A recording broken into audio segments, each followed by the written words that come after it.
welcome to Seasons of Skyrend, a custom 5th edition D&D adventure that focuses on the stories of our characters as they explore the world around them. I am your host and DM, Scott.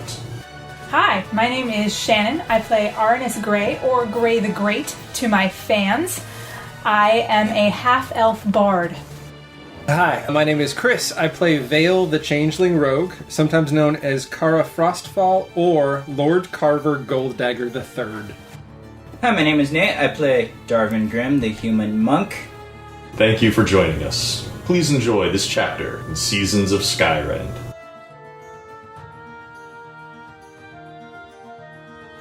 What drives a person to kill?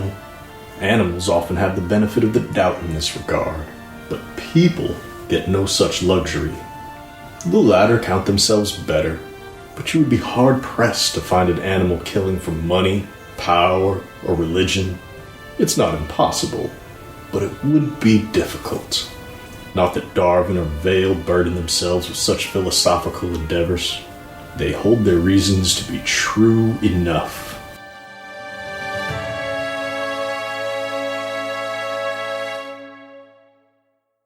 This is a letter that was written to him from, presumably, whoever the woman is who lives in the house, saying, I've enjoyed our time together so much.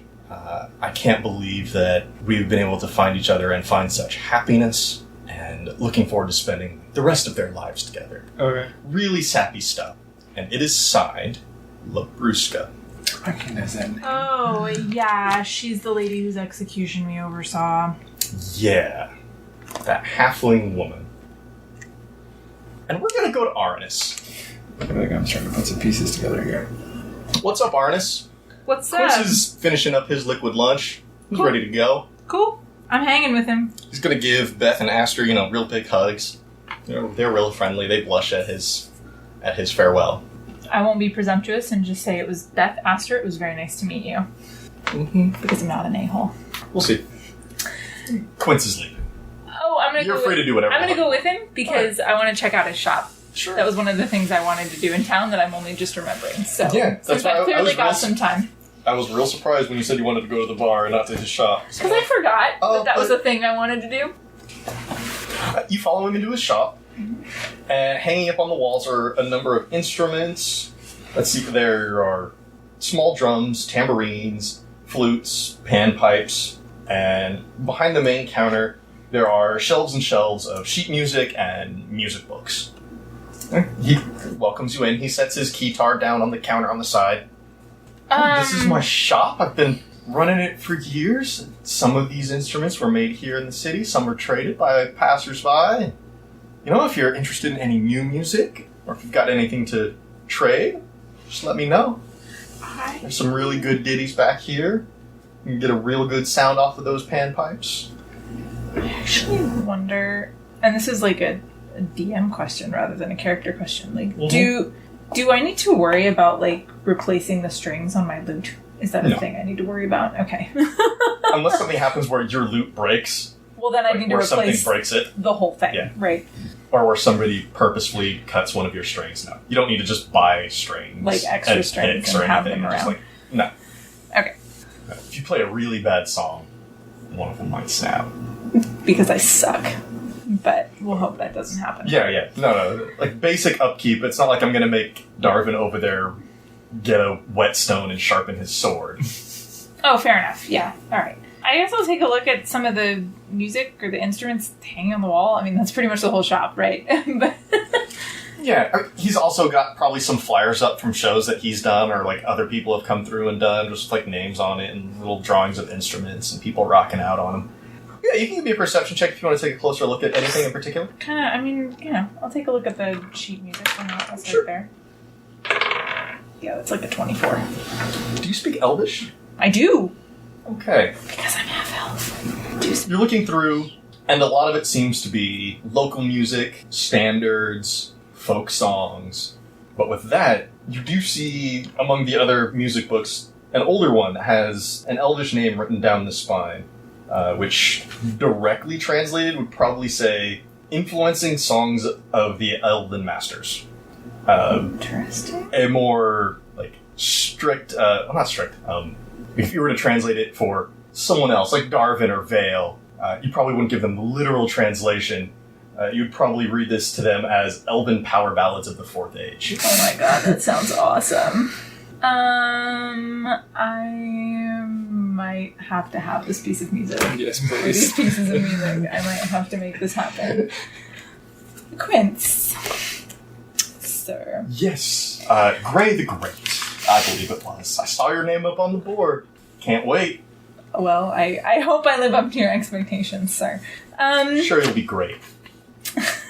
I am interested in this book of elven songs. Oh, you've got a really good eye there.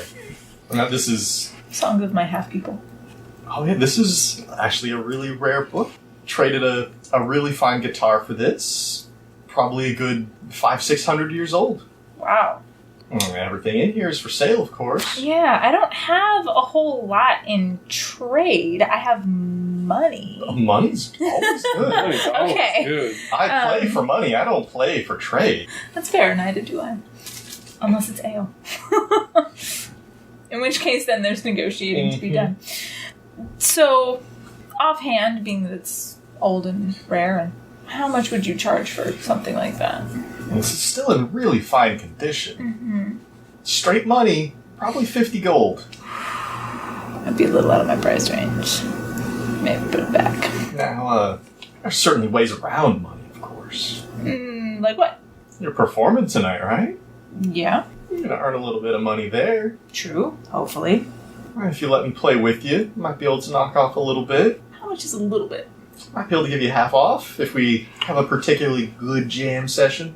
Ooh. I would not say no to that, sir. Mm-hmm. I'm alright with that. In which case, then, I will hold off on this and we'll see how tonight goes. It's definitely worth the investment. Granted, it's not as valuable as it probably was back then, but it's still pretty good. A lot of good penmanship in here. I believe it. Plus, I mean, who would say no to a power ballad, really? I mean, I don't do many of the power ballads myself. I'm a bit more of a free-flowing musician. that's fair. Well, thank you. I will continue to look around Okay. at stuff and things. Sure, you continue to look around. Meanwhile, Darvin, you've rushed into Dr. Corey's office with Castor and Cassava, CJ. Dr. Corey is calling CJ over, and he needs to know exactly what was planted, where. Like, what did she go through? What plants are these from? Like, this is a rash of some kind, but I can't treat them. I can't treat this rash at all unless I know what it's from. Like, if you could get me a bit of the plant, that'd be great. CJ is still a little groggy in the morning, but he says if someone could show me where she was, yeah, I can tell you exactly what's there. I can show him where she was. Yes, you can. Do you want to do that? Yeah. But I'm gonna be like, wait, crap. Is it this room or this room? This is going to end well. I can feel it already. You and CJ rush off back towards the gardens. Castor's going to stay behind at Mayapple's side. The doctor's doing the best he can to, keep her fever down, but yeah, he's not going to be able to do everything without this information. So you and CJ go. Yeah, you enter that first room, which is kind of free of bees. Sorry, you enter that first room, which is free of bees. There's no kinda about it.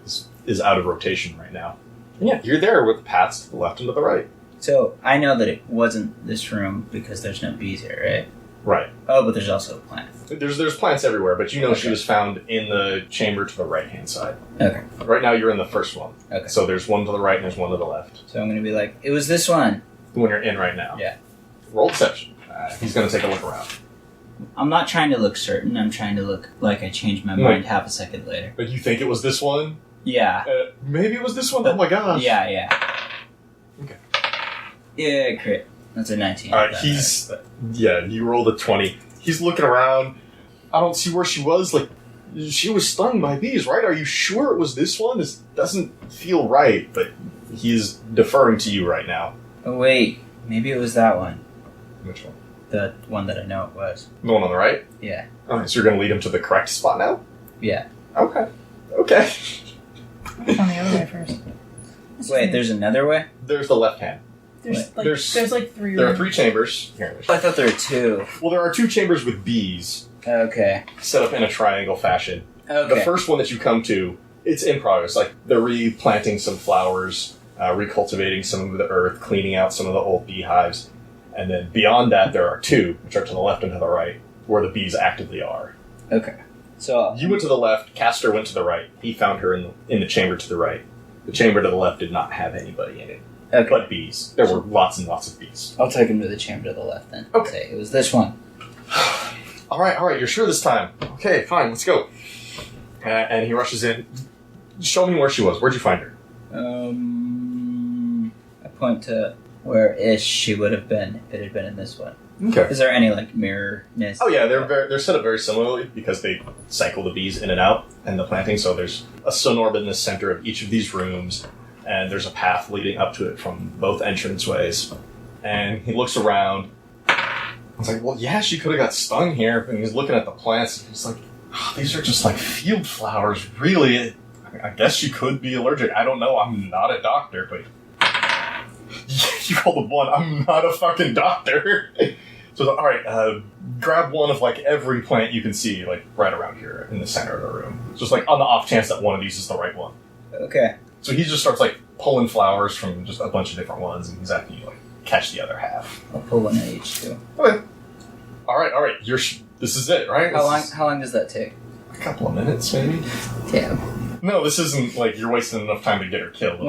Once we have every single flower, I'll be like, wait. None of these look right. What do you mean? Don't look right. I don't remember seeing these. What did you see? Oh my God. It might have been that room. Can we go check But the other room? there's a young girl's life on the line. We can't let her die. So we need to check the other room. Fine. Let's go. Unless you'd rather not, if you're sure it was one of these. You're the one who was here. Oh my God. I can't remember. It might have been the other room. All right, fine. And you go off into the other room. He is visibly distraught right now. He's worried about letting somebody die.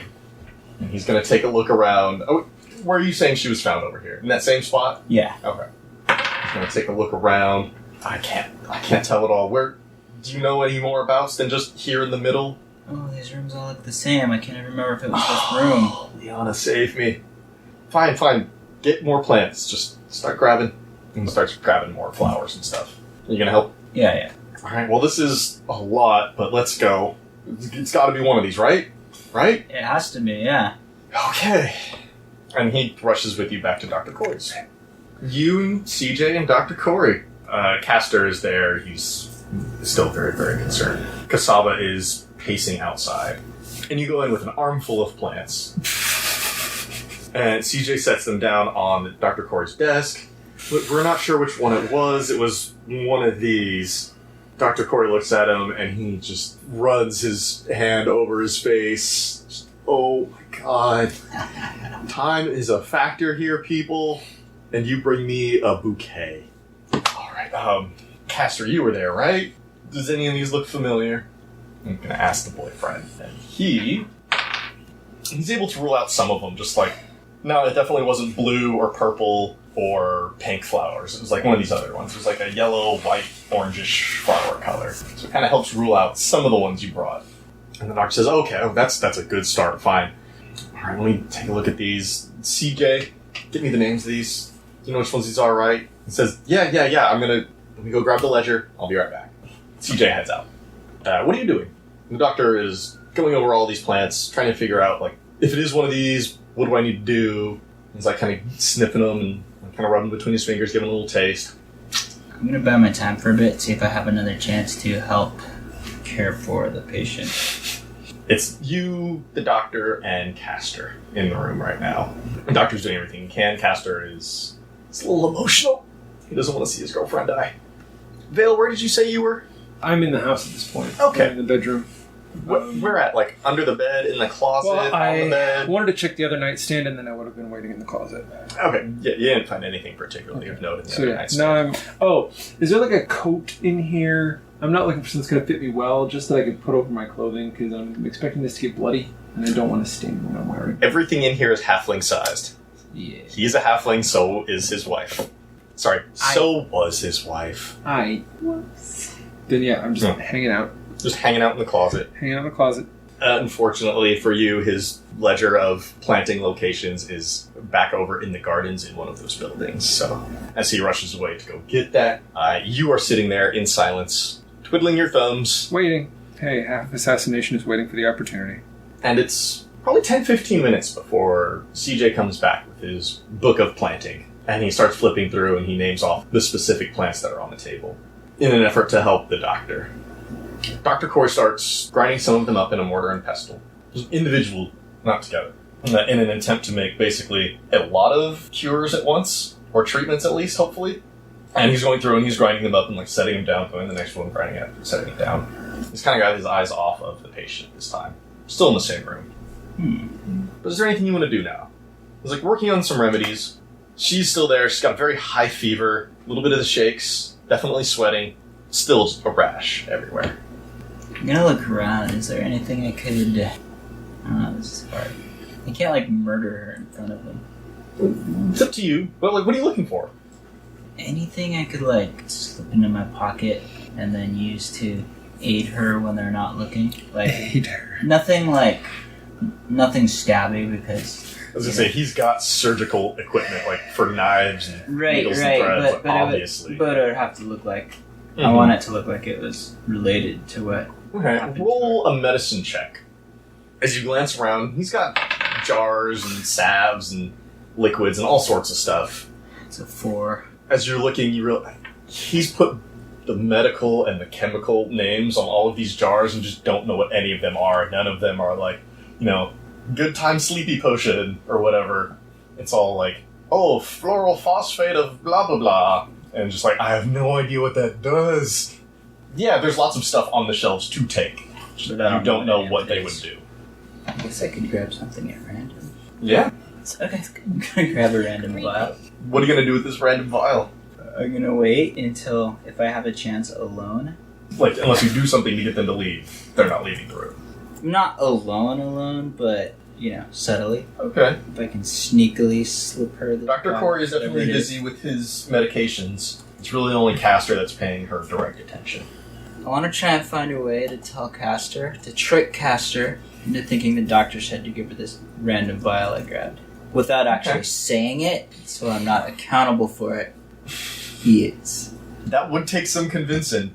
Right? But if you want to go up and whisper into his ear and start lying to him about the goodness of some cure-all up on the shelf, I'm not going to stop you.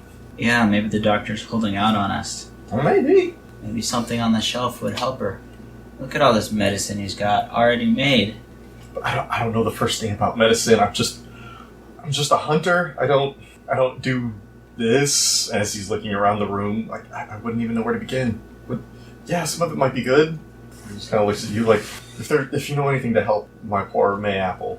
I would never try to perform medicine because I'm not licensed, but any of this stuff could help, right? So maybe just give her a little bit of everything. Give her a little bit of everything. Damn, that's good right there. I like that. All right, roll me a deception. 4. God. Oh my god. Castor crit fails because Oh my god. Nice. He's totally gonna kill his own girlfriend. Oh my he god. is a panicked boyfriend and his girlfriend is dying in front of him. And as soon as someone says this might help, he latches on and he starts reaching to the shelves and grabbing shit.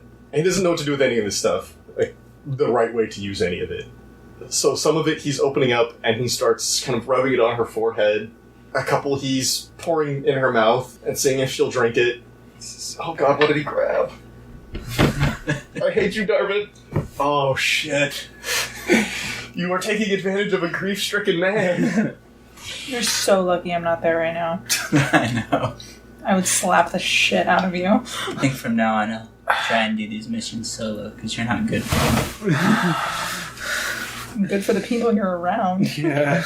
That's for sure. Okay.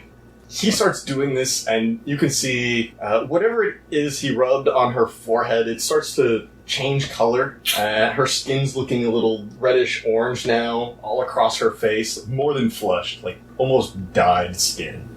Oh, like when you rub iodine on someone. Yeah, it's like that, but just a redder color. Okay. And he starts doing this, and Dr. Corey turns around like, oh my god, what are you doing? Do you even know what that stuff is? He tries to push Castor away, and this is going to be bad because he's a halfling pushing an orc. Oh no. Wow, okay. He's surprisingly effective at this. Probably just because he knows how to, like, deal with problem patients, like, when they're being physical with him. And Castor's just not thinking straight. At all. You've gotten into his head, and he's messed up. And he's able to push her away, and he starts grabbing it, and he's just like, oh my god, what have you done? None of this is gonna help. Like, shit. You get out. Stand out in the fucking hall. Can't deal with you right now. And Castor agrees. He apologizes profusely. I just want to help. I just want to help my Mayapple. I'm sorry, I didn't mean anything. Dr. Corey's just, like, pushing him, just, like, right behind. Just, get out of the room. It's you and the doctor. What did he And do? Mayapple. Nothing helpful. That's for damn sure. Oh my god. Oh my god. Which one? Starts looking, he's like, that's an anesthetic. That's harmless. Wait. Was he making her drink any of this stuff? I don't know. I didn't see it. I tried to tell him not to do Fuck. it, but he wouldn't listen. You can roll deception or performance again. Performance 4. Hey, so did he. He also got a 4. Well, great. Now we're treating for 3 things. What 3 things? So bee stings? No, the Whatever stings. flower. The stings are harm the plants, and then like one of these 2 things. 'Cause he can see the marks on her skin, on her forehead, and just know like, okay, this is the thing that he applied on her skin. No worries. Toss that one aside. But then there's a couple others, just like, I don't know what she has. So one of these 2, could have fucked her up even more. Fine. Do me a favor, start grinding up those last 2 flowers for me. I'm gonna work on this. And he starts to like pull some other things off the shelves to try to counteract what Castor may or may not have done. Okay. And he's asked you to go grind some flowers so that progress doesn't completely stop. And what do? I guess I'll grind the flowers. You do so. Medicine checks over here. Oh my gosh, he's terrible. Just because he's not sure what happened. Stay terrible, Doctor. Stay terrible. Her shaking's getting a little bit more violent now. It's almost like seizing. Oh, good. Oh my god. You're a monster. It's for Karam. It's for the natural order of the universe. So you're in there, you're with the seizing patient. She's starting to grunt a little bit as this happens, and just outside the door, Castor is very worried, and he's pacing, and every once in a while can you hear him like punching the wall. And the stupid Castor, stupid. Arannis, what did you do after visiting Quince's shop? I don't know. What time is it? Like 2 or 3.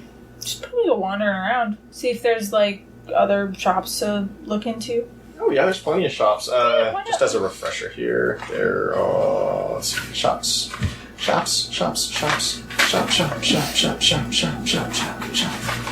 Daphne's Leatherworks, Quinstruments, Bracken's Butcher Shop, the Perfumery, Bakata's Herbs and Oils, the Barber Shop, Oleander's Oddities, and then the Infirmary. Let's go to the oddities. You head into the Oddities shop where Oleander runs the shop. Oleander is an orc man, aging. Everything is just miscellaneous adventuring gear. He's got a few, like, weird-looking things, like a little wind-up horse, no bigger than your hand. Just like a little toy. Some very unique-looking clothing, antlers, decorative knives and banners. Just a lot of random stuff. Basic adventuring gear as well. Welcome to my shop, young sir. What can I do for you? I'm just wandering about the town. Anything you happen to need today?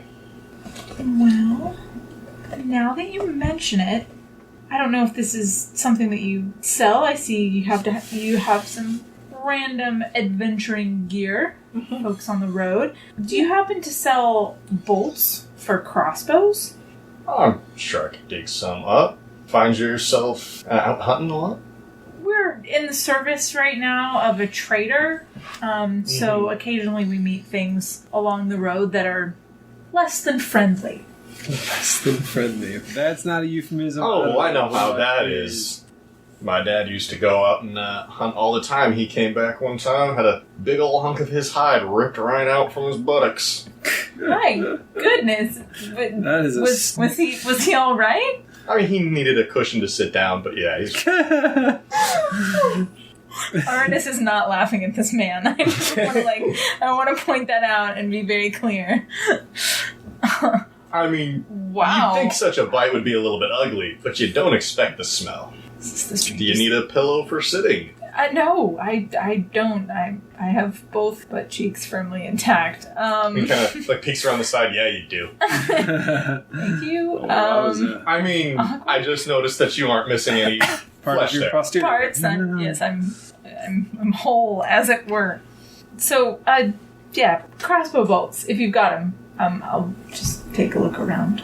Yeah, I certainly could. You shopping around for anything else? Not really. Interest you in a scarf? He looks you up and down. Oh, so you're one of those fancy boys. I got something in silk, maybe? No, I'm good. Nothing to show off that physique of yours for the young ladies? No, I'm fine. Sorry, young Thank gentlemen, whatever. No, I'm good. These are actually just my street clothes. When I perform, I have another outfit that I put on. I don't know why I'm sharing this with you. I don't say that part out loud either, but I think it, why am I telling this man these things? Yeah, he's willing to sell you 20 crossbow bolts for on gold. That sounds awesome. Thank you, sir. Okay. Vale, That's me. you're sitting in the closet and nothing's happening. I'm waiting. Just checking back in on you, nah. Just waiting. You just want to stay there? Yep. Okay, you stay in the closet. Darvin, Dr. Corey is doing his best he can to counteract whatever Castor did.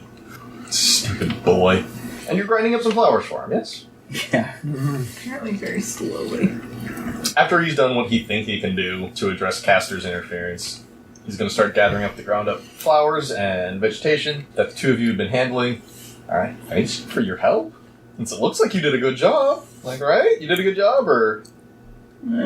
Okay, I mean, you didn't say you were sabotaging his efforts, so I can only assume. No. So he's going to attempt to try to address her severe rash and whatever it is that's happening to her. He's just going to hope that he got it right. Unless somebody's going to interfere with him. Wait. He's about to try to apply a cure or a treatment for whatever's wrong with Mayapple. I don't think I have a way of subtly interfering. Okay. I need to not be responsible for what happens. So maybe he does it right, maybe he doesn't. He mixes up a couple of tonics, pours them down her throat, gets a warm compress, puts it on her head.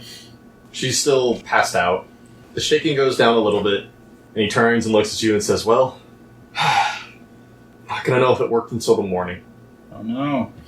Just gonna have to keep an eye on her. Thank you so much for your help. Anytime, anything I could do. You can send the boyfriend back in. It should be alright now. Okay, I'll go get the boyfriend. Okay.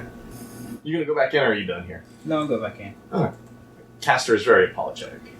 I need to try and figure out where she's going to be staying tonight and if she'll be guarded. Probably right here. Will there be anyone with her? It's a good question. Will there be anyone here?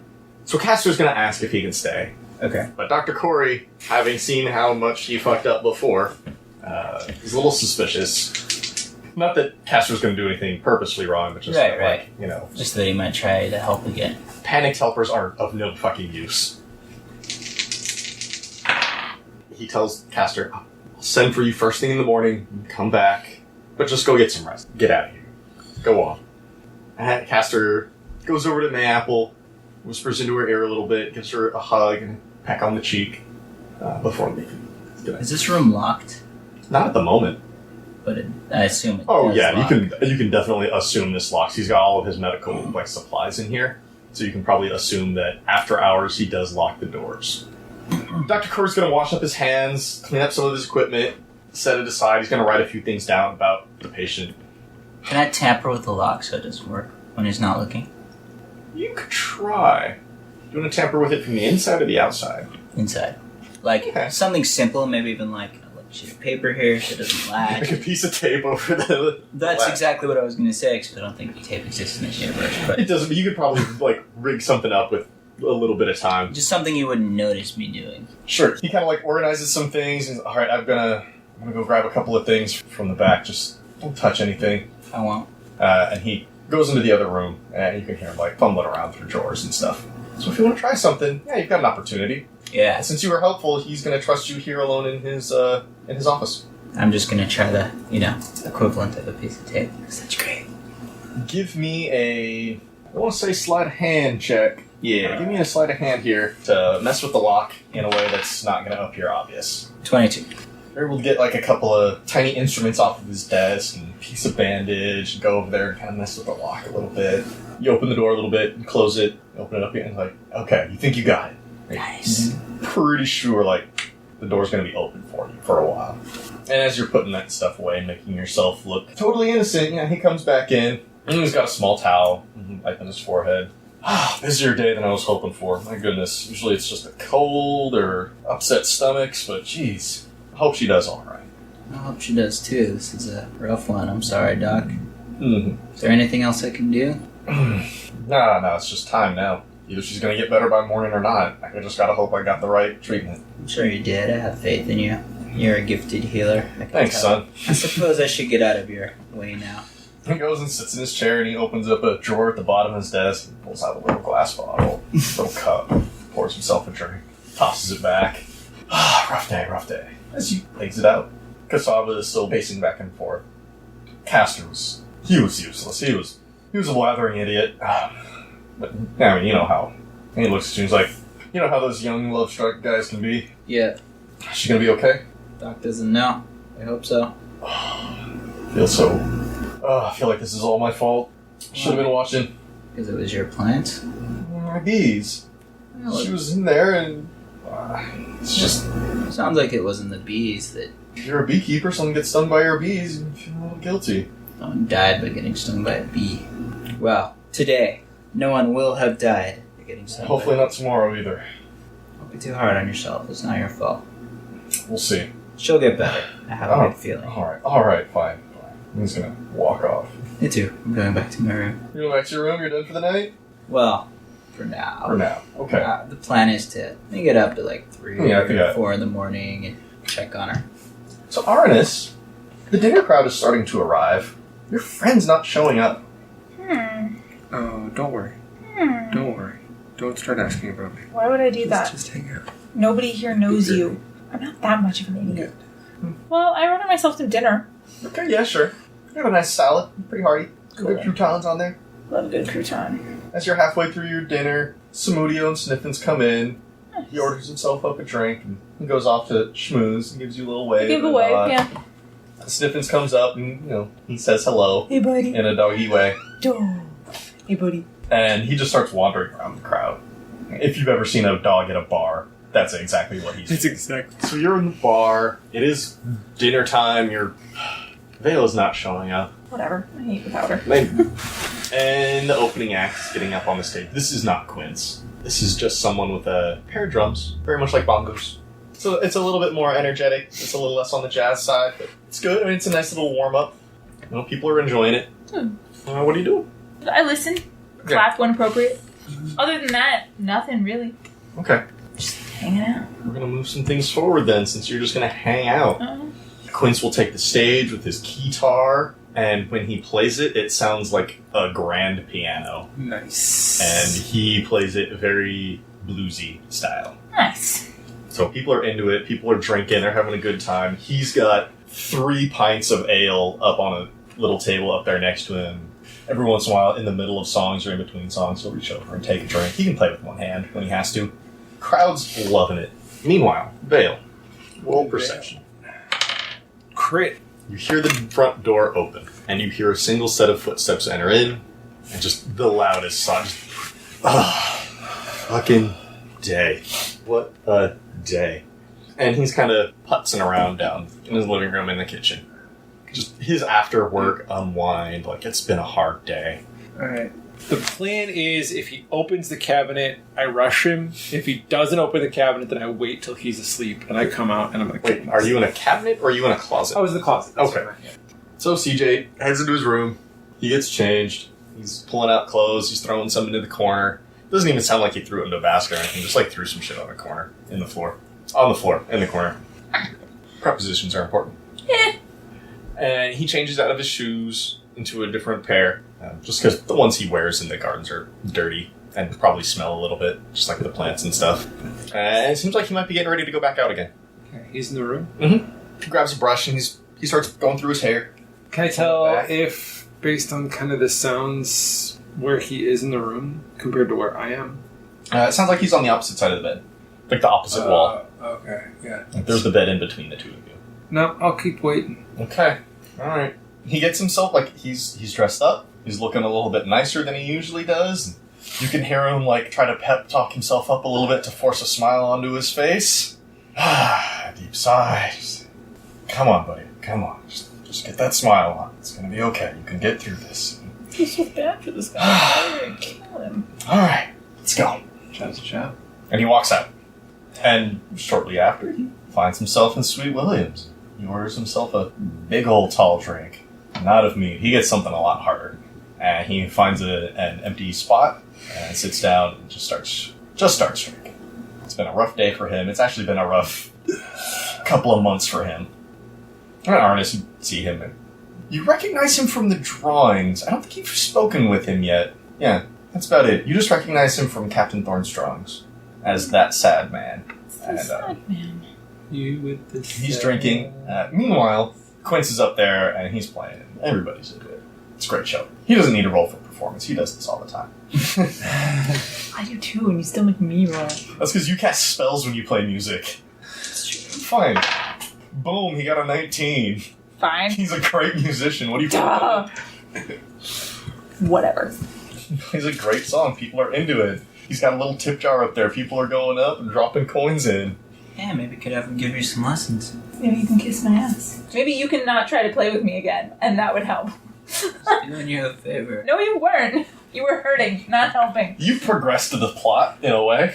Yeah. Progressed us right into getting attacked by a dog. Only one dog. Okay. Darvin, how are you chilling out in your room? Just for a bit, I guess. After that, I'll probably want to go get some food or something, or wander around somewhere. I'm not hiding out. I just don't have anything specific to do until, How late into the night do you want to go back to the doctor's office? Oh, probably check at like midnight. Awesome. So until then, you're free to do whatever you want. There are other people here in the hostel. They seem to be mostly keeping to themselves. Every once in a while, you'll hear them speaking in other languages. And some of them are speaking common, some of them are speaking like Elven, the halfling tongue. You might hear one or two others that are just like a really thick accent, and you can't tell what language it is. But it's not exactly quiet. Even though you've got your privacy in your room, there's still people about. Sure. Whenever you want to leave, whenever you want to go and do something, you can do that. Until then, Arannis, roll me perception as you're in there. The music's great. You don't have to worry about that. Crit failed.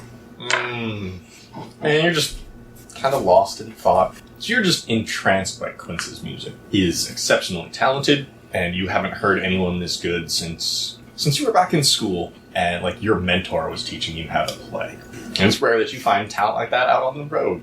In some like random tiny town, right? Suspicious. He's just good as all. Mm-hmm. And he gets a lot of praise. He gets a hefty bucket of tips.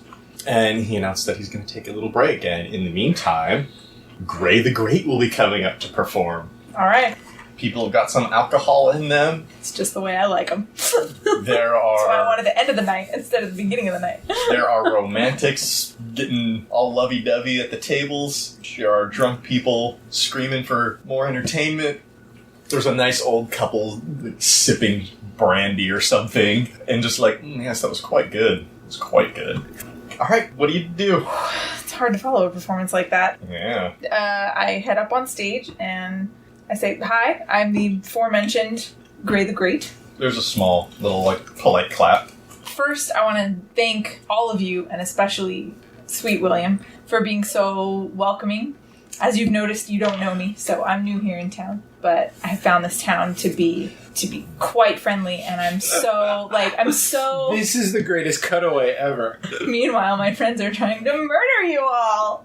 Awesome. Not all of them. Just Whatever. And I'm so thrilled to be allowed the opportunity to play for a new crowd of people. It doesn't happen very often. So, I guess we'll get started. It's time to play then. Oh, yeah.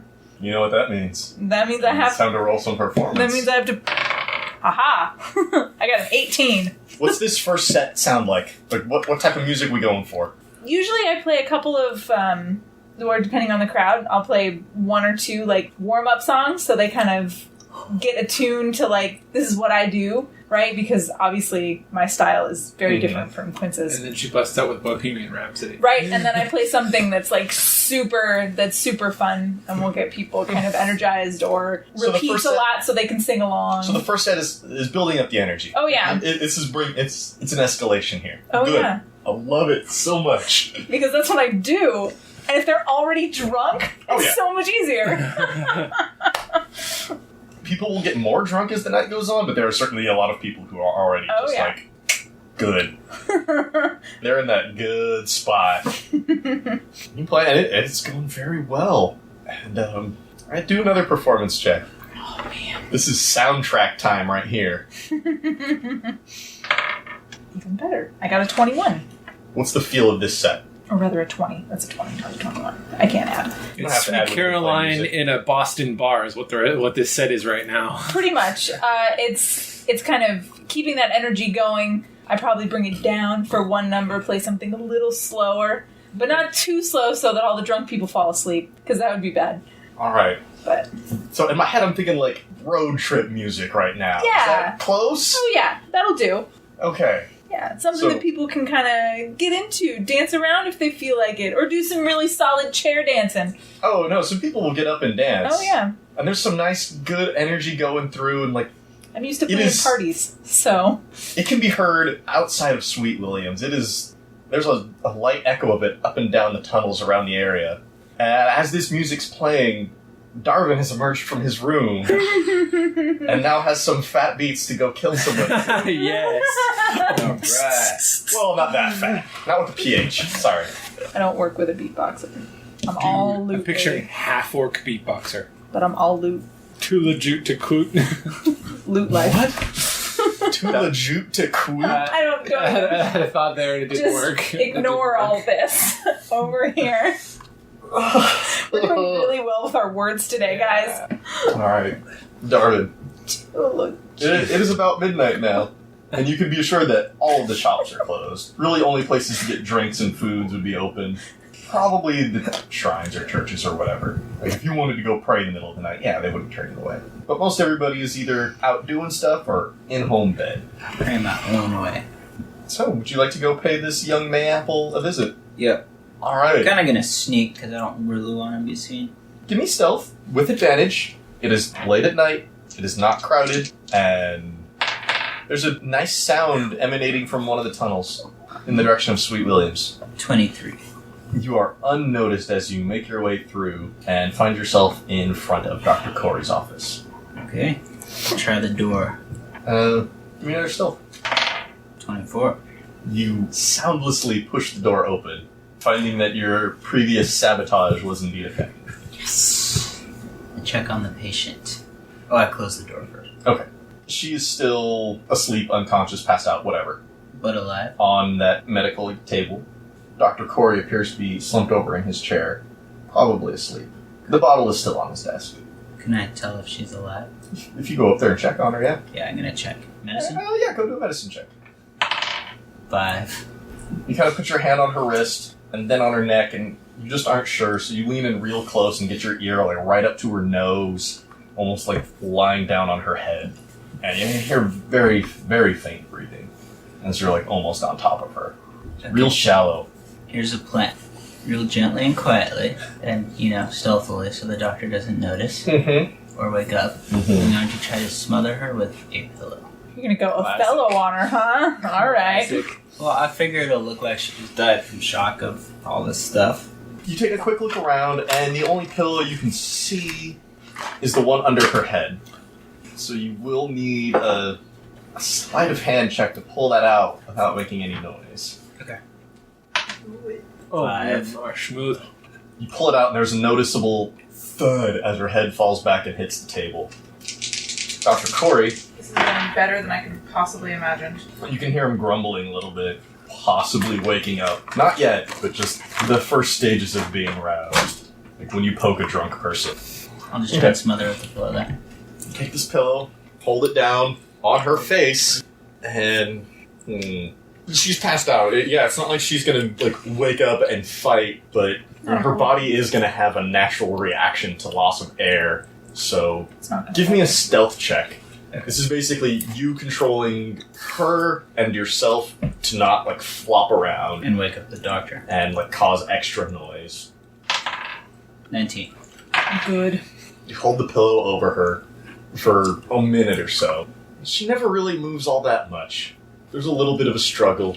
As you can tell, she was already weak and never fully regained consciousness. And after a while, you're confident that the lack of movement means she is no more. I eased her passage. That's what your god would have done. I mean, it's probably why your god probably wanted is her why. dead, because she Probably. was supposed to be dead. That's what I'm thinking. So you're standing over a dead body with a murder weapon in your hand. I'm gonna put the murder weapon back under her head. And Give me a sleight of hand again. I don't have to worry about her waking up. 7. Okay. Her hair gets caught in the grain of the wood on the table. You have to like yank a little bit. It doesn't hurt her. You can hear Dr. Corey's hand just reach out a little bit and grasp onto the base of the bottle, and you hear it slide a little bit across the table. As you look over, his head is still down, and at first glance, it looks like just kind of a very groggy reaction to any sort of stimulus. I guess I'll just freeze in place for a couple minutes then. Okay. And he eventually slumps back over and remains still. His head never left the table, but he seems to be still again. Okay, so at that point, I'm just gonna stealth back out, which I know I'll roll for. Oh yeah. Try Oh it, yeah. but I'm giving you the order of things. Mm. Stealth out, undo my work on the lock. Okay. I'm not worried about, returning the tools used. I can just stash them somewhere. That's fine. Alright, first with the stealth, as you creep across the floor, 21. very silently, you open the door, and you have a moment here to undo whatever it is you did to it. Your little sabotage. Is that So all? sleight of hand. Okay. Get it back into working order. 6. And you start messing around, and as you've got the little medical instrument inside the lock, you just hear the tip of it break off. And you pull it back out and you just see like, oh yeah, there's like a good half inch just missing off of this thing now. So is it obvious the lock has been tampered with? You can't see anything from the outside, but it's a broken lock now. Just gonna close the door and GTFO. Okay, where are you headed? Back to my room. Alright, you head back to your room. Meanwhile, Arannis is playing a kick-ass set. People are all kinds of into it. Roll me another performance check. Oh man, I was hoping I was doing so well. Hey, if you don't want any more tips, you don't have to roll. Oh, of course I want more tips. Are you kidding? I live for tips. Not quite as good. Still not bad though. 14. People seem to be enjoying it. They may not have heard all of the songs that you're playing before. Like, a couple of times they were getting up and dancing, maybe chatting along, and then you go into one that's more of a northern continent song, and they're just like, okay. The beat's good. And at that point you can see Quint's over at the side of the stage, and he's got his guitar with him, and he's giving you the fingers like, hey, you ready? Yeah. Us too? Come on up, buddy. You want to play? So I finish up whatever song I'm on, and I say, ladies and gentlemen, please join me in welcoming back to the stage your favorite musician, Quince. Okay. To great fanfare, I'm assuming. Oh, yes. They all cheer Quince. Very much so. Cheer him hard. Give me a perception roll as you're looking out at the crowd. 17. People are enjoying themselves greatly. And you can see Captain Thorne trying to talk to CJ. Just trying to get his attention and cheer him up. You can't hear anything that she's saying, but obviously, like, trying to, like, get somebody out of their, like, gray cloud of unhappiness. Poor guy. And it's time for another performance roll. He's gonna roll too. Oh, God. Quince is ready to go. He's got advantage. I got an 18. Alright, you take the lead in the song. It's not one that he's heard before. So it takes him a couple of minutes, like, a couple of verses to catch on to what you're doing. And right now, this is definitely you, like, this is your song, this is your show, and he's playing backup. The crowd's enjoying it. People are getting drunk, some are leaving. A couple of the younger crowd is showing up now, probably fresh off of guard duty. And it's time for the closer. It's time to wrap this show up. What does Arannis go out on? Arannis plays Don't Stop Believing. No, not exactly, but something like that. To which I tell them, like, I tell the crowd, I don't know if this is a tune you all know, but I end every one of my sets with this song. Mm-hmm. So it's my version of Don't Stop Believin', basically. It's my Crazy Bananas song, and I'm guessing I need Quince thinks he knows it. Yeah. One last performance roll. Right? This is the big showstopper. This is for all the marbles, unfortunately. This is when, drawers get thrown up on stage. Ooh. Oh, God! Oh, you did not go out on top tonight. What does Arannis get for his closer? I got a 9. Luckily, everybody else is drunk. Quince rolled a 16. Luckily, plus Quince his performance bonus. Better than me. I never should with this. Most nights are better than this. You start the song that you always go out on, and Quince can instantly tell the crowd doesn't know this song. I don't know if you're playing it right, but this is I'm not going to work. And he quickly takes over the melody. Thank God. He steps up farther up, he goes farther downstage, and he starts playing and rocking out a bit. And he does a couple little side steps, a little bit more directly in front of you, line of sight wise. He's taking the show from you. As a performer, though, I know when I suck. Yeah, you can tell this is. I know that I'm playing poorly, and he's saving my ass, so I'm gonna let him do it. I thought you played at every show. How long has it been since I played a show? At least 3 weeks, a month, something like Close that. to a month. You gotta It's been a long time since you had a real show. And your little spell songs, aren't quite the same. Mm-mm. Alright, so he saves my butt. He saves you for this finale song. As he's done, he just steps right off the stage and into the crowd. And, people are coming up and thanking him. And there's some drunk people. Great show as always, Quince. And, Beth and Aster come back up. And he motions for you to come down and join him in thanking the crowd and everything. I'll join him. You've certainly got everybody's attention. They're thanking you. There's one guy, an older halfling. He's probably that guy who was sipping on brandy the whole night.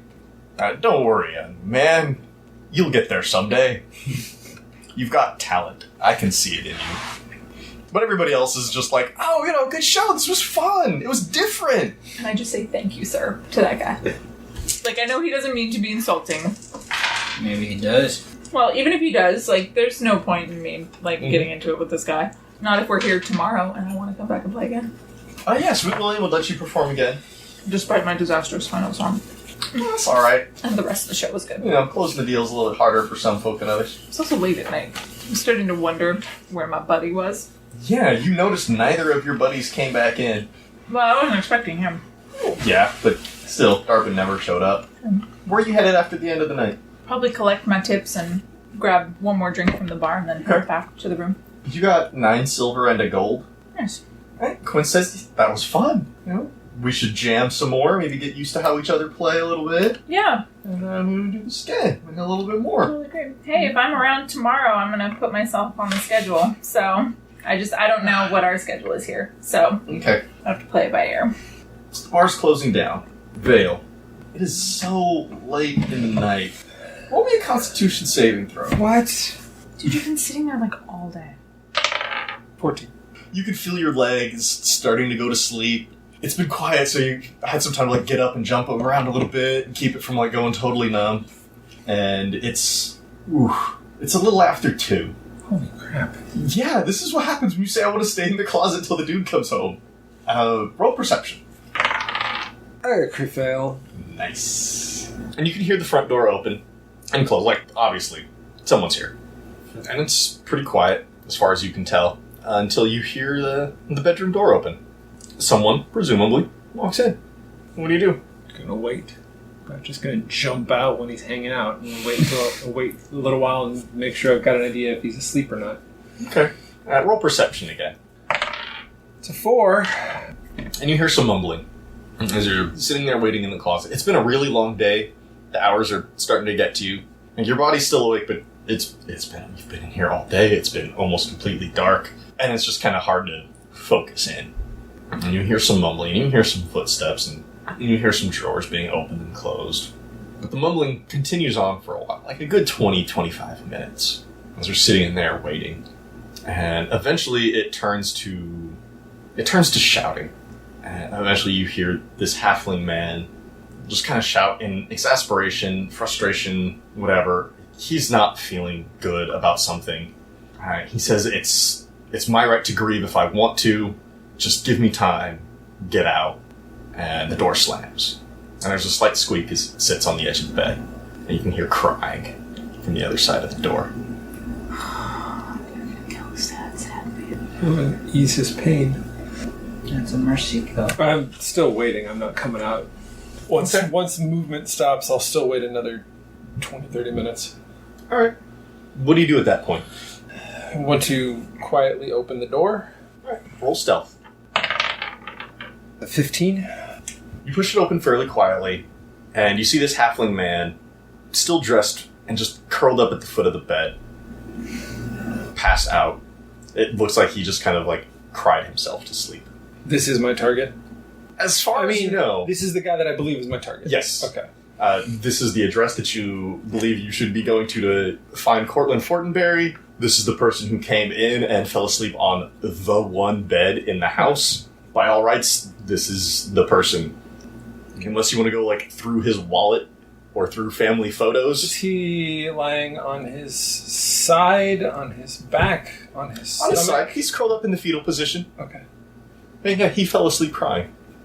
Then I just want to come up and right behind him, one hand kind of behind his head, ready in case he moves, to push it into the bed. And then I just want to ease the dagger right into his heart from behind. Oh, God. Alright, roll me stealth to get over to him. 21. Okay. Rise up right behind him, like a shadow. Okay. I'm going to roll my attack, I'm assuming. With advantage, like all the advantage. With my dagger, that is 8. Are you shitting me? He rolled a 2 and a 3. Okay, sorry. So no, he is not. His AC can't be that high. No, his AC Unarmored can't be halfling. that high. He's an unarmored halfling who's asleep in his bed, or on his bed. Still though. Roll your damage. It's 4d6s and 2d4s. 25. You grab him by the back of the head. You bring your dagger out. You place the tip of the knife on his back, right where you know the heart would be in front. He shifts a little bit, and you puncture a lung instead. And you can just hear him gasping for air, and each breath is just bringing him closer and closer to death as he suffocates, as his lung collapses and fills with blood, That's pretty brutal. and tears welling up and streaming down his face. The foot of his bed is soaked in blood now. Painful. Am I? No, you're not soaked in blood. I'm just You're all right. gonna You might have a little bit on your hands, but you're clean otherwise. leave the dagger where it is. No use to me. Don't want a weapon on me because no one in the town carries a weapon. I guess I don't do fingerprinting. Scott, do I have to worry about fingerprints in this universe? Sorry. No. I'm an idiot. Until you meet the magical detectives, you don't have to worry about fingerprints. Magical detectives, can I join them? That sounds fun. Yes, you can. Awesome. Your first task, find the assassin who killed Cortland Fortenberry. Yay! I want to join the magical detectives. Leave the dagger in the body because I was supposed to send this guy's dead message. Gonna go ahead and wipe what little blood there may be on me off on him. That's and fine. Yeah, done. Sneak out the house. Roll stealth. 16. Roll perception as you exit the house. That's a 4. It's been a really long day. You've been up longer than you're used to. The tunnels are a lot dimmer than like the town center proper or the individual shops. They're mostly just lit enough to see to walk through and notice nameplates and numbers on doors. After you get about 50 feet away, you don't see her, but you bump right into Captain Thorne. She looks visibly upset. I'm sorry. What are you doing here? I was trying to come back from the bar and I got lost. Oh my god. Of course this is what you do. Of course. You can roll deception or performance right now since you're acting like a drunk person. 12. Look, it has been an exceedingly rough day for me. And I'm sorry, I'm not trying to put my problems on you. That wouldn't be fair. You're headed back to the bar? I was trying to get back to the room the mayor gave me. All right, let's go. I'll help get there. Thanks, Orc Lady. And as you're walking back, look, you were a ways away from the bar and from the hostel. What? And how much did you have to drink tonight? I don't usually drink a lot. I don't know, 2, maybe 3. The mead's really strong here. Well, it's mead. What did you think of your friend's performance tonight? He's always good. Always, huh? You need to sober up there, buddy. Yeah, she'll call you buddy. Fuck it, she's in a place. Just need to sleep it off, I think. And she'll walk you back to the hostel. Pass out in your own bed. Got it. And I do just that. And she gives you a somewhat forceful shove into the doorway. That's polite of her. She's had a day. I'm not gonna lie. And she leaves. So you're all in bed, as far as I know. Mm-hmm. Yeah. Everybody's done their dirty deeds for the day? Yep. Hey, Oh, sorry, you didn't do anything what were you talking about? immoral. I went shopping. I patronized the town, and I played for them Yeah, you did. to moderately okay reviews. And you didn't hit on any of the groupies either, so yeah, your slate is clean. They weren't my groupies. I don't presume to, like, General hangers horn in on. on another bard's turf without being invited. Oh, you see a bard turf war. The epic, like, music battles are just epic. I'm picturing a riff off right now between bards. That's what it is. So, the next day comes. What's the plan for today? I'm gonna go to the guild hall if there is one. I'm gonna knock on... Wait, before you do that. First thing in the morning, Oh, I'm definitely sleeping in. I had a long night. I'm going to knock on... Do I know your name is Vale? I don't know your name is No, Vale. you only know Miss Kara. I'm gonna knock on Kara's door and see if she's there, because she never showed up last night, and that has me a little bit... Darvin, what are your plans for the Not morning? worried, but just... As much as goes against my instincts to return to the scene of the crime. Oh god. You need to sell that. Yeah. Okay. I feel like I need to return and be like, hey, how's she doing? If I suddenly lose interest. Mm-hmm. So you're gonna go back to Dr. Corey's office, Yeah. and Arannis is gonna go talk to Kara. So we'll start there, since that's right, like, immediate. Yeah. You open your door, you turn, and you bang on Kara's. I wake up, Yeah. lift into Kara, and I open the door, and when I see Arannis, I give him one of these from behind the door and give him one of these. Like, come in quickly and quietly. So you motion for Arannis, Yes. so people can't see one of these, or Yeah. one of these. I give her a stay quiet gesture and a come in gesture. Okay. Him. Are you doing that? Yeah. Alright, you go in. So What's up? I shut the door and I say, well, I let you speak because you very clearly had a reason to come to my room. What the hell? You were supposed to meet me at dinner. I had info for you. Wasn't much info, but it was info. Keep it down. What? Why? Well, first of all, what info did you have for me? I met the Earl of the town, and he said he knew who Cortland Fortenberry was, which sounded like more information than you had. But he told me that if you had a package to deliver him, I should send it via the mail guy. Oh, the package has been delivered. What? Wait. Before you answer that, I don't want to know. I look at him and Arannis, you know how there was like that thing I revealed to you? There's another thing, but you don't want to know what I do. Oh, God. All I need you to do for me is if anybody asks, I was at the bar last night. You don't have to say I was with you, but you saw me at one point. That's all you need to do.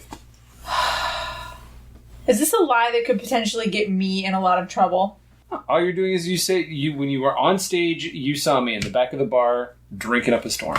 I don't need to offer this information up to anybody. No, only if anyone asks. I'll try. But for the record, I don't like it. Don't put me in a position where I have to lie for you again.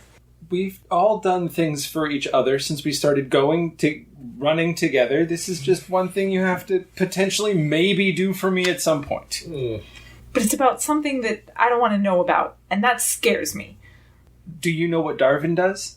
I mean, not specifically. I mean, I know he's a monk, but... Are you alright traveling with him not knowing that? Yeah, but he hasn't asked me to lie for him about it. Have I ever let you down personally? No. And I will continue to not do that as long as I'm with you. Occasionally you may have to extend the truth to help me out in return. I don't like it. I understand you're not liking it. And when I can ever prevent having to bring you in on something like this, I will, believe me. But this little bit of help could save us all a lot of trouble. Okay. And you don't even have to offer it up, only if someone asks. You missed my set, man. It was good. I heard it was good. I mean, except for the ending. The ending was kind of awful. But Quinn saved me. He's really good. I don't know why he's in this town. I need to go talk to that dude. Anything else, you two? I need to go talk to Quince. I can go with you. I just need to go to the guild hall at some point. You'd have to find one first. Well, yeah. I didn't find out if there's a guild hall and make a visit. Okay. You're not telling me that, are you? No, I would say that, because, I've got this delivery thing that needs to happen, so. Guild? Part of a guild? Making a delivery for a guild. Do you, make stuff? Do they make stuff? I don't know, it's just a package I have to deliver. Another one? It's actually the same package going to a different person. What I asked? I like to confuse Arannis. I'm not confused. I just really don't want to know. Or you can go do your thing and I can meet you there. But I feel like you might want me to be around you today because you're looking like you're a little distraught. What? I was fine until this happened. Do you want me to leave you alone? I can leave you alone. No, you can come with me. Okay. Quince is cool. I would like to meet him. I met awesome people, and I don't know what you were doing, but I had a good day in this town, and I feel like you're gonna ruin it. So the two of you are headed off to Quince's? Yes. To Quinstruments? Yes. Quinstruments. All right. Darvin, when you wake up, roll perception real quick. Okay. 16. You can hear Arannis in his room talking to Kara. Otherwise, I was in her room. Oh, sorry. You can hear Arannis in Kara's room. The two of them are talking. But you're going back to the Dr. Corey's. Unless you want to stop in there for anything. Something's up between those two. Well, whatever. Whatever. That part's a smooth talker. Yeah, it's not happening. How would that even work? You got I did the whole thing. Head to toe.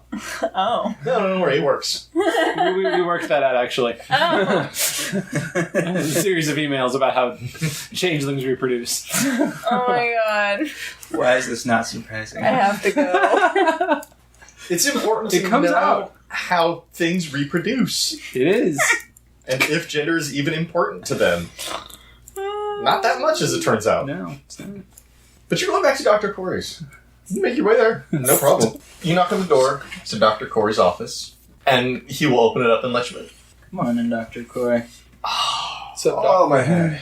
You okay there? I've felt better. What can I do for you, young man? Just figured I'd come see how she was doing. Well, she was doing a lot better yesterday. Tell you what. Oh no, that doesn't sound good. Dr. Corey will escort you over to Mayapple on the table. Give me a perception roll. Great. He takes you over and he can't reach your shoulder. So he puts a hand on, your back. He reaches up and gets just above the small of your back. And with all the confusion yesterday, I wasn't really sure and was hoping she would pull through. I'm afraid she didn't make it, son. Oh, I'm sorry to hear that, Doctor. The weird thing is, the rash cleared up. That is weird. It's almost like the medicine worked, but it didn't. I don't know. Castor hasn't been by yet. He's gotta know. Would you come with me, just in case he doesn't take it well? Sure.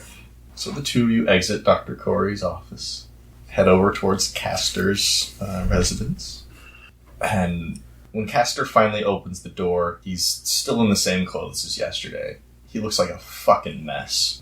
He barely slept. He's been worried sick all night. And he lets the two of you come in. He's got a small little couch that looks very uncomfortable. Dr. Corey says, Castor, I'm sorry to tell you this, but Mayapple didn't make it. Whatever it was, it got the better of her. Now let's see how Castor goes. Well, neither of the options were positive. It's not like he's going to rejoice. I don't know, maybe he was cheating on her. I don't know. No, that was young Orklov. And it's been torn away.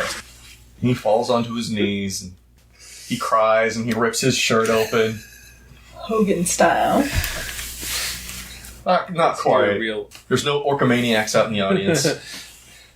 And he's just weeping on the ground there. Try and comfort him. They're there. Well, not they're there because that's stupid, but, just try and comfort him. Alright, go roll persuasion. It's just like a comforting act. Man, I really wanted 20. to do poorly. I kind of did too. As soon as you put your hand on his shoulder, he reaches up and grabs your arm and pulls you in for like this big ol' hug. And he's just crying on your shoulder right now. And he's just like, no, she was so young, no. What am I gonna do without her? He's a very distraught orc right now. What do you do? Comfort him for as long as I need to. Slip out when it seems, not too cold. You're down there on the ground with it, like, he's on his knees and he pulled you down to his level. And after about a minute, you try to stand up. Give me an athletics or an acrobatics to try to slip out of his grasp. Acrobatics, 11. You try to squirm away and he just holds you tight to his chest. Aww. I guess I'll hang out a bit longer. And he is crying on your shoulder. I'll hang out a bit longer, I guess. And it gets Poor guy. real awkward for a minute. When you can see over this guy's shoulder, like Dr. Corey is standing there and he's just like, oh yeah, this is sad, but oh, you there. Huh. Good for you. You're the hugging kind. Good. He's really not. Me? Yeah, you. Yeah. You're really not a hug guy. I'm not the hugger, I'm the huggy. This hug is not consensual. Go ahead and make that argument if you really want to. I wouldn't. No, Caster is not letting go right now. Yep. It's gonna be like a good 5 minutes I can wait for him to let go then. I'll just stand there. before his arms eventually drop to his side, and he kind of like buries his head in your chest. I can't help but think there's something more I could have done, or something less I should have done. It's just not fair. There's nothing any of us could have done, Caster. You son of a bitch. Such a good answer, though. It is. You're the It worst, really but is. that is such a good answer. He gets up and he just says, I need to be alone. And he walks over to the couch and just face plants into the cushions. So over the arm. Just, Oh. Time to make my exit. all right, yeah, and you can see Dr. Corey back there too, and he's kind of looking side to side. Yeah, let's get it. This is our chance to get away. And the two of you exit. And Dr. Corey's. Oh, it could have been worse, honestly. I'm ready to call it a day. I know it's the morning, but fuck. Yeah, me too. It's been a rough day already. Doctor swears a lot. What are you doing? What's going on for you today, man? I don't know. Then come with me. Come on. Come to the office. Alright. Let's go. Alright. When you get there, he doesn't even pull out the bottle of like something that was clearly alcohol like he did last night. He pulls out something that's just in like one of those flasks with a cork on top. Oh, Lord. Oh man, this is gonna end poorly for you. And he uncorks it and he just starts taking swigs and he'll pass some to you. Drink a tiny bit. I'm not much of a drinker. This is like moonshine. This is like the doctor's distillery or something. Oh man, I would totally try that shit. I think I'll take So a weird to be the sip. character that's like, I will do all the drinking. I'll take a sip and then like take, big sips. So you take like a shot. No, less just like Just a the very smallest possible Alright, sip. roll a Constitution saving throw. 14. There's an intense burning sensation as it goes down your throat, just like on fire, and you kind of pull back from that. Decide like, hey, maybe I don't need to keep drinking all of this and just get shit-faced today, or like destroy my liver right now. Yeah. But Dr. Corey is pleased to have some company, and he'll just start talking about patients, people that have died, and like an old orc who had a bad run-in with a stag. Like, yeah, he died, but he was old. It was an animal attack. It wasn't anything like this. He's trying to ease his pain by thinking about other less painful things, and just like working his way back up the ladder. Hey, on, Doc. Why don't you tell me about some of your patients that you saved? Yeah. He saved this person. What's their name? I have it right here. Aster. She was a Spitfire. It's one of the groupies. No? The name sounds familiar. Shit, is that one of the... Okay. Not supposed to be the same name. It wasn't supposed to be the same name, but now it's totally the same name. It's possible for two people to have the same name. It is, but yeah. She was a spitfire. When Aster first came here, she was getting into all sorts of scrapes. She got stabbed once. Right in the chest. Managed to stitch her up and she pulled through. Damn. Sounds like a fun one. Yeah. I think it was just after that. She settled down with an orc fellow. I'm not saying it lasted forever, but they settled down for a bit.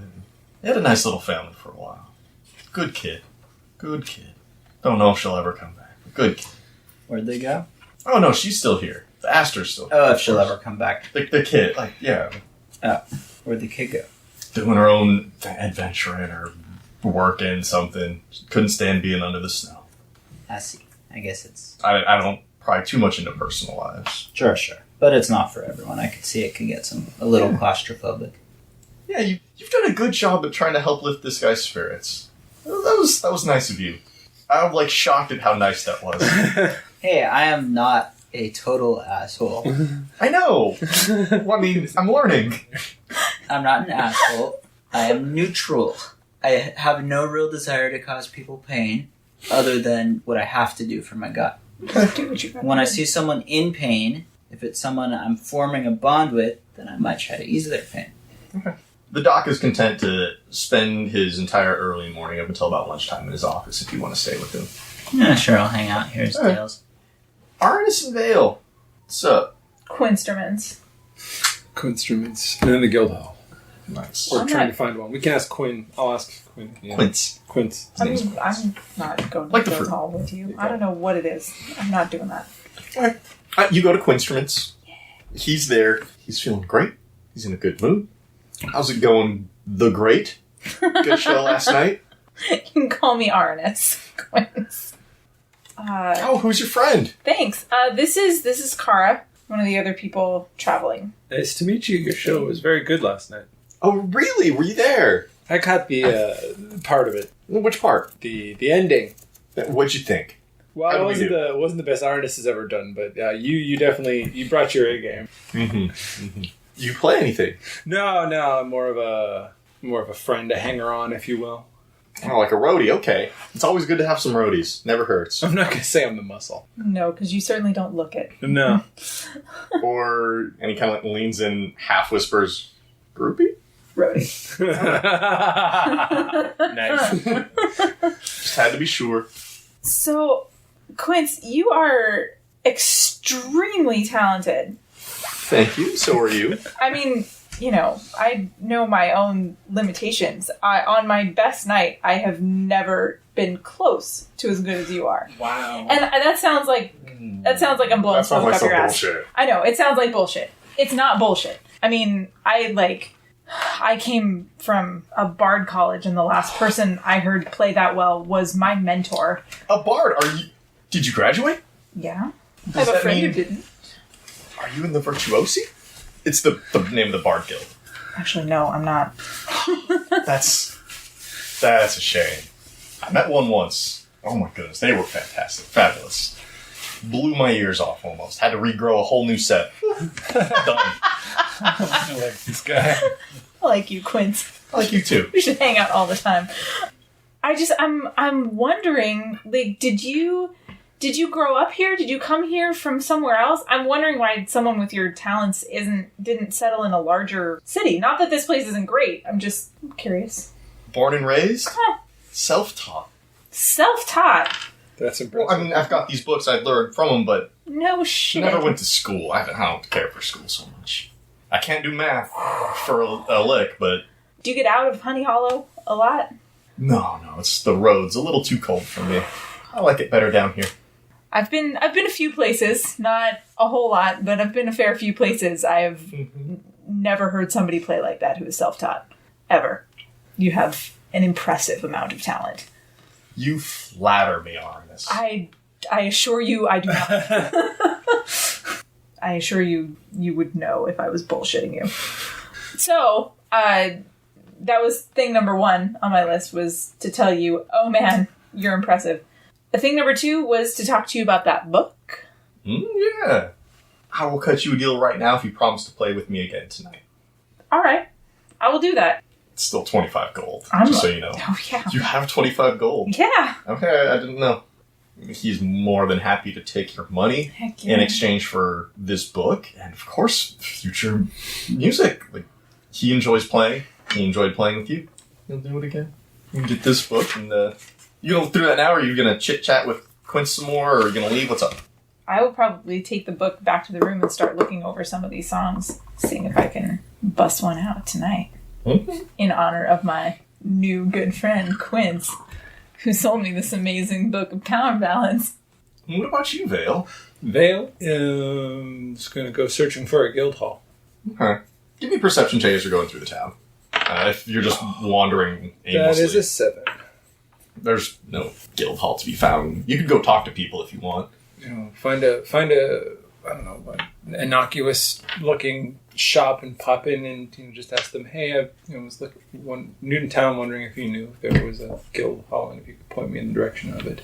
If there's an assassin's guild hall, you're just asking a random person? No, I'm looking. You said any guild hall. I thought you meant like any guild hall. No, like any assassin's guild hall. Oh, well then that. No, would you be can't different. go into the bard guild hall and get paid for killing somebody. Well, that would be different. I'm sorry if that was unclear. I Yeah. thought you knew you had to get paid by assassins. I thought like guild halls were like 20 guilds get represented by the hall, and you could just drop this off and get your money.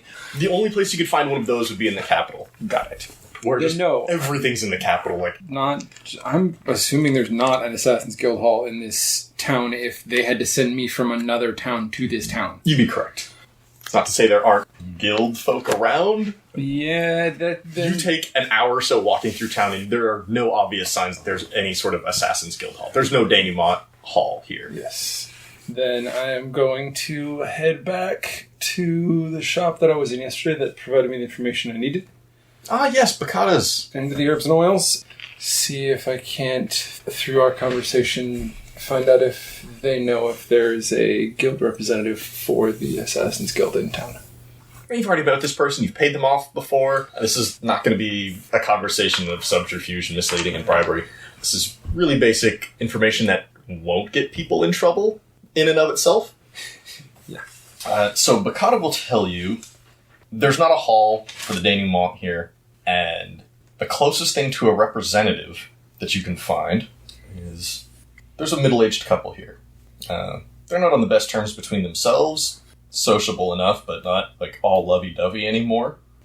But both of them at one point were members of the Rogues Guild, which kind of oversees both the Assassins and the Thieves Guild. Mm-hmm.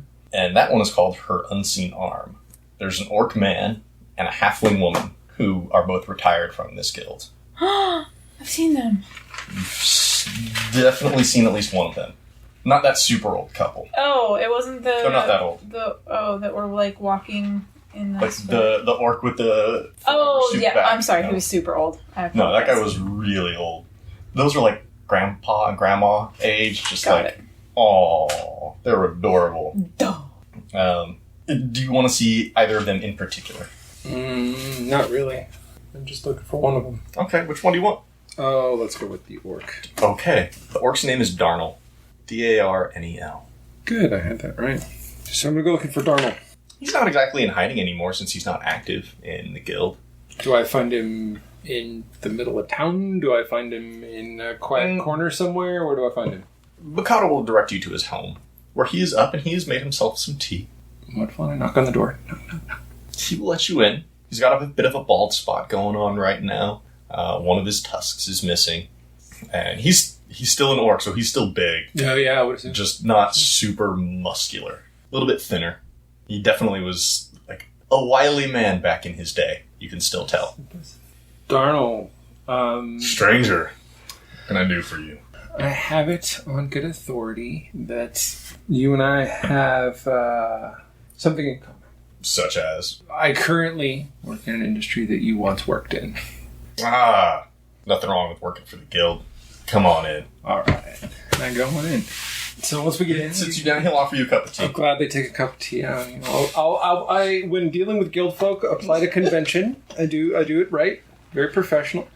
Have a nice cup of tea with this orc. Darnell, again, Sits down, he crosses his ankles, he takes a sip with his pinky out. That's very impressive. Darnell, I was sent here to do a job for the guild, and I've completed it, and was wondering if you could assist me in turning it in and getting my compensation. Well, you're a ways away from a hall right now. I certainly don't get out anymore. Which way are you headed after here? Excuse me, are you even leaving? Are you looking to leave?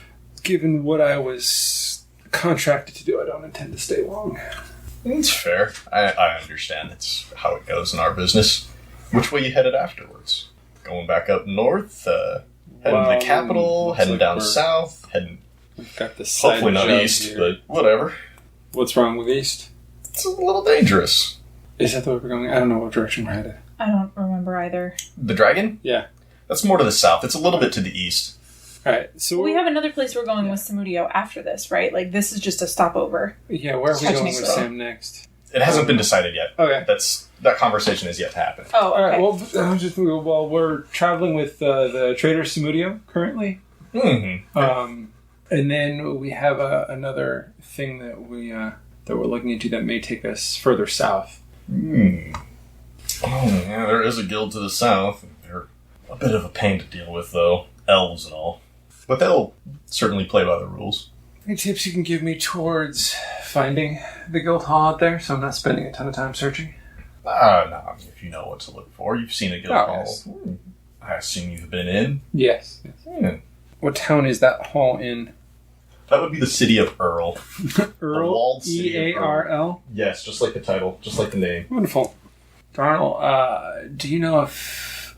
Well, guild members and all, and I can be honest with you and assume that I would be safe if I shared some privileged information with you? More likely than not, yeah. I was sent here to... I'm a member of the darker side of the guild, as some would say. I'm an assassin. Ah. It's not exactly my cup of tea as he raises his glass up slightly. But I've got family in that business. Do you know if there's been a discovery of a body today? Have you heard any rumor I around haven't town? even left my house yet. Oh, okay. Wonderful. And I don't always keep my ear to the ground. I, of course, You're hear. retired after all, yeah. Are you There's enjoying something- your retirement? Absolutely. But, Had a lovely wife, have a beautiful daughter. Couldn't be more proud. who's your daughter? I'm I'm afraid. roll persuasion real quick. Let's see how friendly you're being with this Oh, guy. that's a crit fail. That's not friendly at all. She's not in town. I wouldn't bother going to look for her. Did she follow in your footsteps and remember herself? I'm just making small talk In a at sense. this point. In a sense, all right. I'm not going to push that one. I wouldn't. Well, Darnell, I appreciate your assistance in this matter, and I do have one last question. Mm-hmm.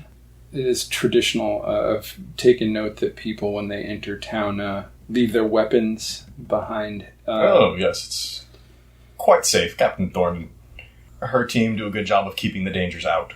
We don't have to worry much about dangers from within. That's why it was challenging to get what I needed in. If I needed to come across a weapon quickly, do you know how I could get my hands on one? A legitimate military weapon might be a little bit more difficult to come by, but kitchen knives, clubs, shears, things of that nature, a little bit easier. Of course, the guards have their weapons. They don't carry them about town too often, but they do have some within the city limits. Should my presence be discovered or my activities become known, do you have any other ways out of the city aside from the main entrance that I could use? Just the stables. Ah, the stables, which I haven't been to yet. Yeah. They're not hidden. I mean, it's... No, yeah, I'm sure if I went looking for the stables, I could find them. And just about anyone would be willing to point you to the stables. That's not a secret. Wonderful. Yeah. Well, Darnell, I thank you for sharing a cup of tea with me and the information you were able to give me. Sure. Give me one perception roll before you leave. Perception roll. Oh, I crit! Thank the maker. Awesome. You see a very old but well done painting above his mantle. It's a painting of him and his family. It looks like him, but he's a little bit younger. He stands a little bit more upright. He's still got both of his tusks. Next to a halfling woman. You haven't seen her yet. You don't recognize her. Like, you might have seen her about town, but Yeah, it doesn't ring a bell. And sure enough, right between them, there's a young half-halfling, half-orc daughter, like, sitting on their lap. And they all look very happy, just in front of a fireplace. Oh, sorry, no, they don't have fireplaces here. Because they don't have anywhere to put the smoke. Yeah. They can't have fireplaces. No. They are in front of a very nice, like, rose bush in the gardens. Got it. That's where they go for their paintings. They go into the gardens, they pick out their favorite plants, and this is, like, how they want to be represented. They post themselves in front of that. And as much as you can recognize him from the painting, you probably could find that person, his wife. Yeah. Assuming she's still alive, which, yeah, she's still alive. Yeah. And then, yeah, they had a little girl, probably about, like, 2 in that painting. Oh, well, that's what you see. That's interesting. All right, then I'm ready to go off and find whatever we're going to find next. I'm planning on spending the evening with you at the bar again. You actually gonna show up this time? Yeah, I am, and I'm going to get drunk. Nice. Darvin, what are your plans for the day? I've done what I need to do. I can go hang out at the tavern and or my room. You go to hang out at the tavern. Kara joins you, apparently. Mm-hmm. Are you two going to drink together? Yeah, I mean, and then here's what I'm trying to do is, like, you know how sometimes you can get a little drunk and then steer into it, and you're not as drunk as you are? Drunk. Yeah, that's what I'm shooting for. No, that's fine. I'm not going to stop you on that just because I like that story. And besides, that's not how you would get caught anyways. Oh, I know. So the 2 of you are drinking at Sweet William's together. Meanwhile, Arannis is back in his room, going over this Elven Power Ballads book. Mm-hmm. And you open it up, and there's a foreword there. And this was dated long ago. The numbers have been rubbed out, but it's clearly marked as being from the 4th age. I'm in the 5th, right? Yes. Every time we say that, I need to double check because I can't seem to track it myself. Yeah, this is from the previous age. And it says, to bards great and small, use these songs and their powers for good and entertainment. Okay. What did I buy? We're gonna find out. More than you bargained for. You flip I think so. You flip it open, and everything's in Elvish. Just because that's who wrote it. It was written by some elf long ago. And as you're scanning through the table of contents, it doesn't translate directly. But every single song is the name of a spell that you have heard at the college. Okay. Meanwhile, out in the town, there is a ruckus from Captain Thorne herself. Uh-oh. After she has discovered CJ's body. Yeah, I figured that was coming. And is crying out in frustration and for answers and for justice. And with that, we'll bring this chapter to a close. But the story will always continue. Podcast art created by Vanessa Blockland. You can find more of her art on Facebook or at vanessablockland.com. Blockland spelled Blokland. Podcast music by Daryl Dibber Reconos. You can find more of his music at dibber.mo or at soundcloud.com/dibbermusic. Dibber spelled Dibur. Website design by Patrick Dunkerley over at dunkdesigns.com. Thank you for listening to this chapter in Seasons of Skyrend. If you like what you heard, please give us a 5-star rating and review on iTunes, Stitcher, or wherever you find us. If you want to chat, we're on Twitter at Skyrend Podcast, or you can email us at skyrendpodcast@gmail.com. You can also find us online at skyrendpodcast.com.